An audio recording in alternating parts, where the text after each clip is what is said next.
এই মুহূর্তে ইডেন কলেজের সাধারণ শিক্ষার্থীরা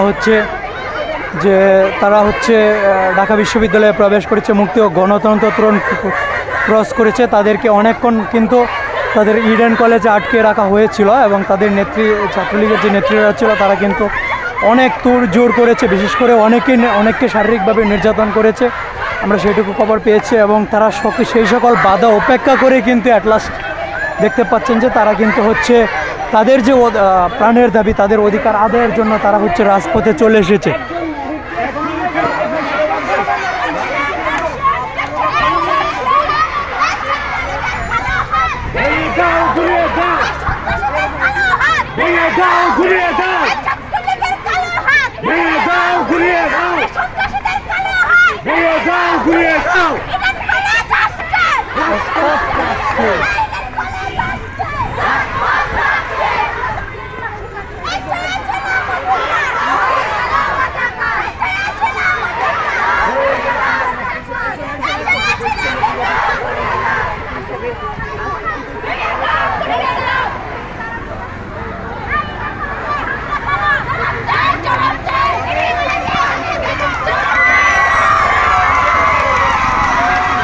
তাদের যে বিশাল বড় একটি মিছিল, তাদের সকলকেই কিন্তু ইডেন কলেজে আটকে রাখা হয়েছিল, গেটে তালা দেওয়া হয়েছিল এবং তাদেরকে বিভিন্নভাবে আটকে রাখার একটা প্রচেষ্টা চলছিল, কিন্তু তাদেরকে কোনোভাবে আটকে রাখা যায়নি। তারা গেটের তালা ভেঙে অবশেষে আবারও গতকাল রাতের মতোই তারা আবারও রাজপথে চলে এসেছে। দেখতে পাচ্ছেন যে বিশাল বড় একটি বিক্ষোভ মিছিল তারা সাধারণ শিক্ষার্থীরা নিয়ে এসেছে, কারণ এটি তাদের প্রাণের একটি দাবি এবং এই দাবি আদায় মূলত তারা এখানে চলে এসেছে।